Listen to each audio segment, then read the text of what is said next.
Welcome back. As the clock strikes midnight tonight, the latest Harry Potter book will magically appear on bookshops across the world as fans eagerly await the latest instalment of the 6th novel. Millions of copies will fly off the shelves, and after months of cloak and dagger secrecy, at least one secret will finally be revealed. Here's Chris Shipp on the Wizards and the Wands.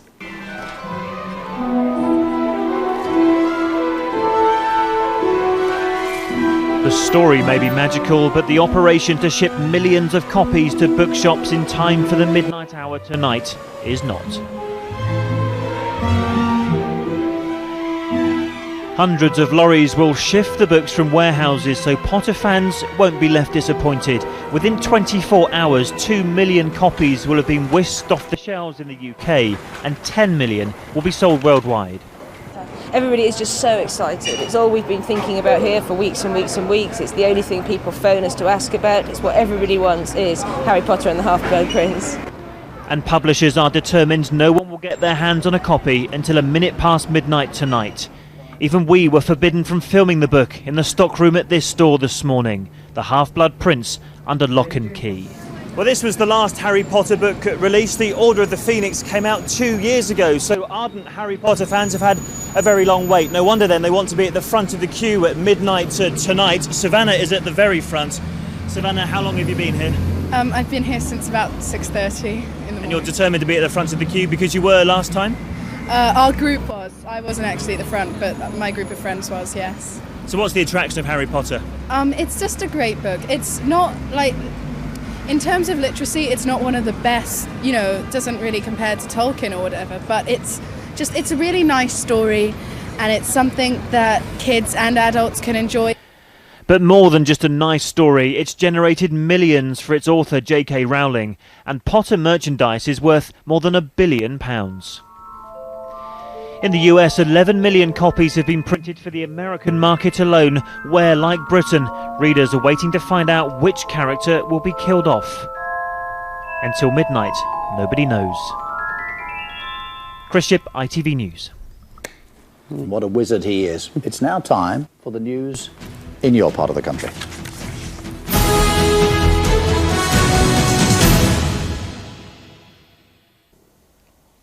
Hello there, good afternoon. Welcome to Anglia News. The headlines this lunchtime.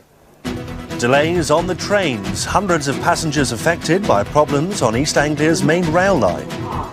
Also this lunchtime, why for these children the big Harry Potter book launch really is right up their street. And is it a squirrel? Is it a rat? No, it's an American prairie dog. So what's it doing in the middle of a school football pitch? Those stories coming up, but first, hundreds of rail commuters faced delays this morning after a series of signal failures on the Norwich to London line. The problems around Liverpool Street meant that many one services in and out of the capital were cancelled. Well, let's go live to our reporter Simon Newson. He's at our Suffolk News Centre and has been following developments. So, Simon, what's the situation now? Well, I spoke to one about 20 minutes ago, and this is the latest as we understand it. There were 3 signal failures this morning around Bethnal Green Station. Now, Network Rail engineers have found and fixed one of those failures, but not the other 2. And what this has meant is that trains between Stratford Station and London Liverpool Street have been subject to delays. And for us, it means that 1 trains to the capital are only running once every hour rather than every half hour. It's been a pretty horrible 24 hours for one passengers. Last night, the 6:30 service between Norwich and London Liverpool Street, well, that broke down just outside Diss, and the replacement locomotive they sent out, that too broke down. Peter Meads from One told me this morning he admitted it's been a pretty horrible time for rail passengers recently. We fully recognise the problems that passengers have experienced over the last few days, particularly.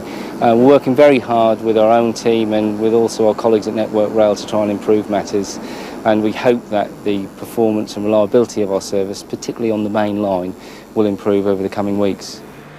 Well, obviously no evening is a good evening to have rail disruption. Friday night's particularly bad, of course. One is saying, though, that irrespective of whether they fix these signal failures or not, the service from London Liverpool Street to Norwich will resume its normal timetable from 4:30 this afternoon, and trains going in the other direction will resume from 3 o'clock. I guess it's a case of lots of rail passengers keeping their fingers crossed. Stephen. Absolutely. Simon, thank you very much indeed. One of the men convicted of murdering 3 drug dealers in Essex has had his bail application refused. Jack Worms from Suffolk was one of 2 men jailed for shooting 3 people in a country lane at Ressendon in Essex in 1998. An earlier application for bail in March was also refused. Worms's family, who are at the High Court in London today, were hoping this time it would have been successful. Part of the A146 near Beccles has been sealed off following the discovery of what appears to be blood and what could be hair and human tissue. Police say they have no reports of a collision and in the meantime are treating the area as a potential crime scene. A special helpline has been set up in Essex to help people who've been traumatised by the London bombings. People will be offered advice on how to deal with what happened and how to find out about local support services. The line is being backed by all of the local councils and is being run by a crisis support team. We want to make sure that people have got the right local contacts and support networks in place, and we certainly know from the experience following the tsunami that there was a need identified for that. The line is now open and the telephone number to call is 0808 100 1374. Councillors have decided to go ahead with the controversial eviction of travellers from Crays Hill near Wickford. After a long debate, there was a majority in favour of the move, which could cost more than £1.5 million. Many of the travellers say they have nowhere else to go. It's not yet known when the evictions will start. Great Yarmouth's Winter Gardens building, which was threatened with closure, could be saved. In a recent structural report, the 130-year-old building was said to be in danger of falling down in gale force winds. But following discussions with English Heritage, there are now hopes that the council could fund a £1.6 million restoration programme via a lottery grant. Archaeologists have discovered what they think is an ice house in Ipswich, a cellar to keep things cold before fridges were invented. The team has spent a week probing the underground chamber in the grounds of St Joseph's College, and it's invited local schoolchildren to take a look for themselves. Well, next it attracts old gaffers, rum, and it's one of the biggest of its kind in the region. Well, what is it? Of course, it's Southwold's Festival of the Sea, and it's well underway. Old crafts from all over have sailed in for the races and festivities. Well, John Francis is live for us at Southwold Harbour now. John, have you gone for the rum, I take it? Oh, not yet, Stephen, a bit too early in the day. But look, welcome to Southwold Harbour, tranquil Southwold Harbour. The old gaffers behind us are just getting ready to put out from here now for the afternoon races in the bay. And I want to make it clear right away that this term old gaffers refers not to the sailors, but to the boats that they sail, which are themselves pretty unusual. We've been having a close look at some of them this morning. I think we can see some pictures now of these boats, which are very much not your average weekend dinghy. They're collector's items, these boats, some of them more than 100 years old. You've got all kinds of work boats here, including Morecambe Bay prawn boats, you've got Cornish luggers, you've got East Coast smacks. And equally important for our maritime heritage are the classic yachts, and these have some fabulous type names like the Deben Cherubs and the Blackwater sloops. Well, now here on the jetty, I'm joined by the chap who is sort of chief old gaffer in these parts, Brian. Look, it all sounds very romantic and lovely, and the boats all look great, but we're lucky in a way that many of them are here at all. We are indeed, because in 1963, when the Old Gaffers Association was formed, the gaff rig was in danger of disappearing totally. And of course, a lot of the boats are ex-working boats, and they were designed as disposable tools, not designed to last very long. So it's only hard work, there's dedication by the owners that we have been able to preserve our maritime heritage, and we have lots of gaff rig boats sailing, lots of new gaff rig boats being built today. So how did this Old Gaffers Association get going? Right, it started with a race on the East Coast in 1963. A group of gaff rig sailors got together and held an annual race, and there's been an annual race on the East Coast ever since that day, and we get 100, 150 boats in it these days. But the Old Gaffers Association now is a sort of an international organisation, isn't it? Yes, it is indeed. We have branches in France, in Australia, we have a very active club in Holland, all part of the Old Gaffers Association and all for gaff rig boats. And yet all that can be traced back here. To the east coast of England, which is the most wonderful sailing area in the world. We love it. We love Southwold. We feel very privileged to be here in this wonderful harbour. Brian, thank you very much indeed. Well, if you want to see the old gaffers, they're racing this afternoon, they're racing again tomorrow afternoon, and at sort of tea time they come back in the port here where everyone can have a good look at them as part of this Festival of the Sea. John, thank you very much indeed. Well, now, it can't have escaped your attention, unless you've had one too many in the leaky cauldron, that after months of secrecy and anticipation, Harry Potter and the Half-Blood Prince finally goes on sale at midnight tonight. Excitement is mounting amongst all fans, but none more so than children from Cambridgeshire. The Mackays live in a house called Muggles on a road called Quidditch Lane. Philippa Heap has been to pay them a visit. Sam and James and their sister Imogen are catching up on the adventures of Harry Potter before the latest book comes out. With 2 copies already on order, they can't wait to find out what happens next. I have a feeling that things might go a bit really exciting for Harry and Ron and Hermione. My parents like it too. So you have to wait until after your mum and dad's read it? Yeah. They're true Harry Potter fans. Their cat's called Harry, they live on a road called Quidditch Lane, and they've even called their house Muggles. That's the word for non-magical folk. In Cambridgeshire farming terms, Quidditch actually means dry ditch, but in the books it's a game played on broomsticks. There are other Potter houseplates along the street, which became popular with fans when it was first named about 4 years ago. We have spotted some sort of standing by the street sign and having photos done, and we have had a request from someone to have their photos taken by the house, but that was really in the early stages.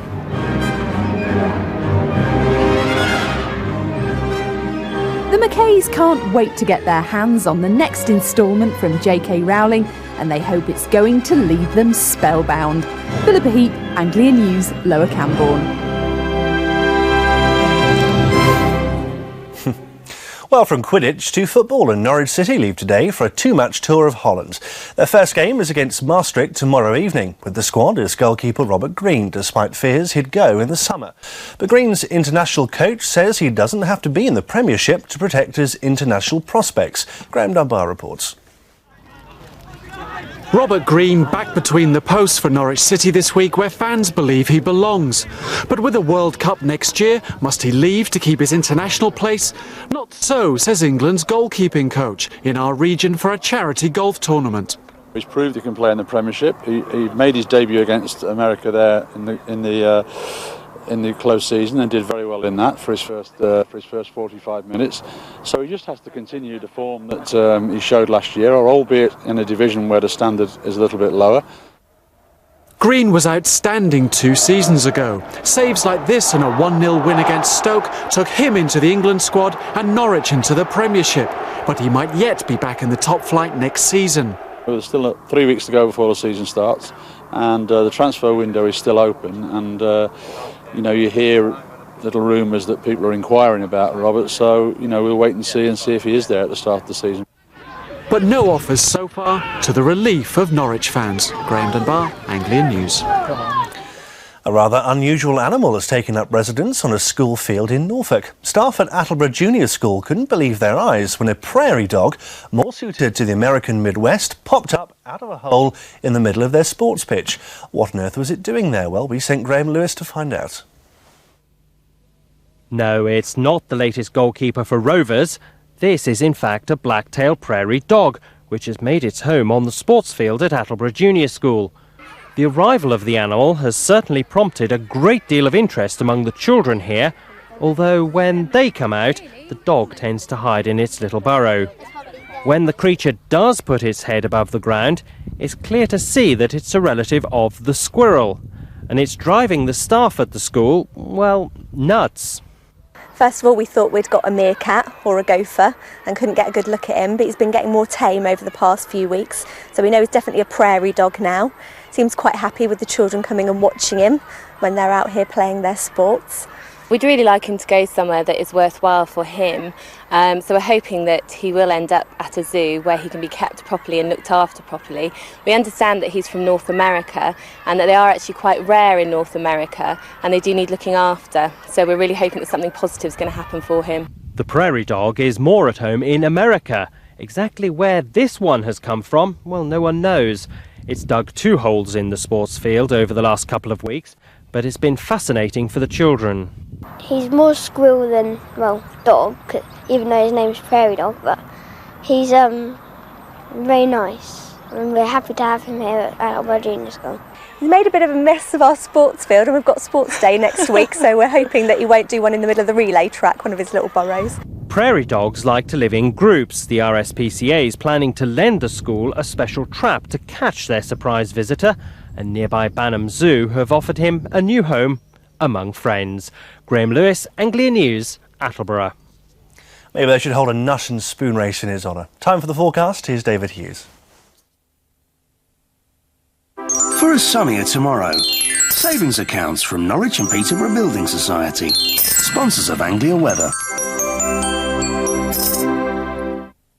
Hello, good afternoon from the Anglia rooftop. It's a fresher feeling day today, although still quite warm when the sun comes out. May just be a few showers around, but the weekend is not looking too bad. On our chart at the moment, we have got a cold front just moving south across the region. There are 1 or 2 showers just being sparked off along that front, so don't be surprised if you see a little bit of rain, but most places will stay dry. And then over the weekend, we keep our little ridge of high pressure to the south of the country, low pressure trying to get in from the north, but it doesn't quite manage it, so it looks as if most of the weekend will be fine and dry and turning warm again on Sunday. Looking back at today then, a mainly fine and dry day. There is the odd shower just cropping up here and there, maybe just the odd sharp shower once again in places. Temperatures up to 27 degrees in the south of the region, that's 81 Fahrenheit, but a bit cooler in the north. And then overnight, a much fresher night than we had last night. Temperatures last night down no lower than 18 degrees, but about 12 degrees tonight. And then tomorrow, mainly fine and dry, temperatures around average, that's 23 Celsius, 73 degrees Fahrenheit. A little bit warmer on Sunday, but mainly fine and dry, but turning cloudier a little bit later on Sunday. That's the rooftop weather this lunchtime. I'll leave you with the summary from me for now. Very good afternoon to you. Bye-bye. Norwich and Peterborough Building Society, sponsors of Anglia Weather. That's all for the moment. Don't forget, Anglia tonight at 6, but now it's back to London. Bye-bye.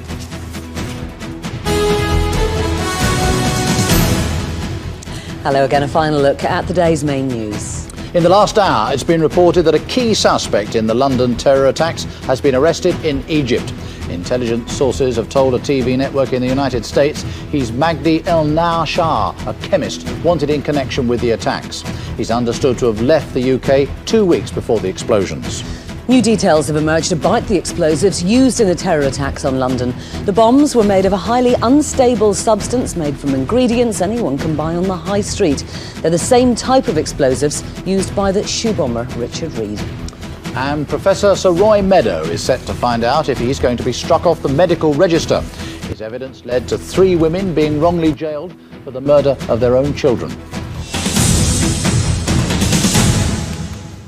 Well, that is Friday's Lunchtime News. Next on the ITV News channel, the Egyptian chemist linked to the London bombings arrested in Cairo. We will have more on that breaking story. I'm back with Felicity Barr for the ITV Evening News at 6:30. We will have all the latest developments on the London bombs. We'll be back with the Lunchtime News on Monday, so do join us then. Until then, from me, have a great weekend. Goodbye for now. Goodbye.